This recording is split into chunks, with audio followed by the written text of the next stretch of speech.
दृष्टि न्यूज में आप सभी का स्वागत है। मैं हूं आपके साथ अंजलि त्यागी। मध्य प्रदेश के विधानसभा का सत्र असमय समाप्त किया गया, जिससे स्पष्ट है कि लोकतांत्रिक तरीके का ये सरकार पालन नहीं करती।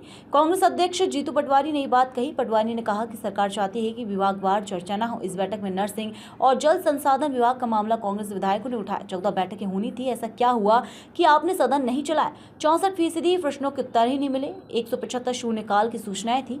500 से ज्यादा ध्यान आकर्षण थे। ये सरकार संसदीय मर्यादाओं को पालन ही नहीं करती है।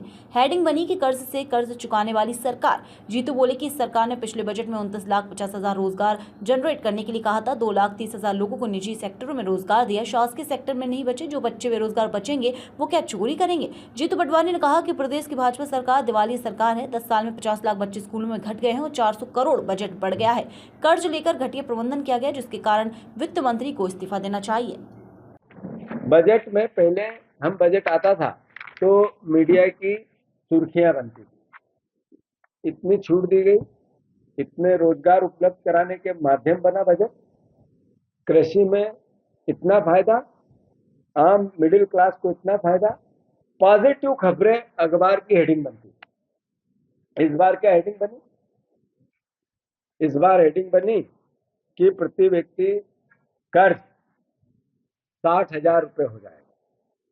इस बार हेडिंग बनी 90,000 करोड़ रुपया इस साल एक्स्ट्रा कर्ज लेना पड़ सकता है। 88,000 करोड़ रुपया इस साल कर्ज लेना पड़ सकता है।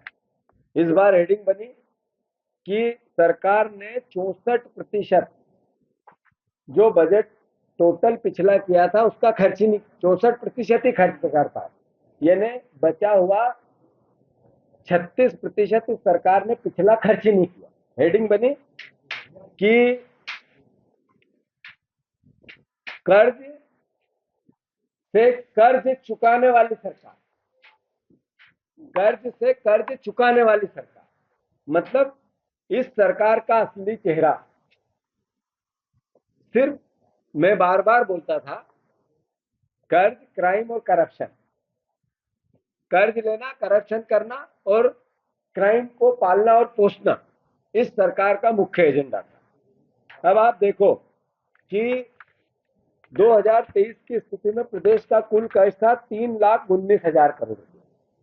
उसमें 2024 में आते आते ये 3,75,000 करोड़ रुपए के आसपास हो गया। अगर जो अनुमानित कर्ज की भावना बताई जा रही है, जो सरकार के बजट से भी सिद्ध होती है, ये पहुंच जाएगा 4,41,000 करोड़ रुपया। तो अल्टीमेटली प्रति व्यक्ति 60,000 रुपए के कर्ज में होना है इस सरकार का, जो आज पैदा होगा और जो आज जिसकी मृत्यु होगी। सवाल ये है कि एक सरकार का उद्देश्य क्या होता है, कर्ज लेने का या बजट का, कि जनता की जन सुविधाएं बढ़े, आधारभूत विकास हो, बच्चों को रोजगार मिले और साथ ही साथ अल्टीमेटली समृद्धि आए। पर रोजगार की अगर एक पैरा पकड़ ले, एक क्षेत्र पकड़ ले रोजगार का, इस सरकार ने पिछली बार जब बजट आया था उसमें 29,50,000 रोजगार जनरेट करने की बात की थी और 15.42 लाख रुपए का करोड़ रुपए का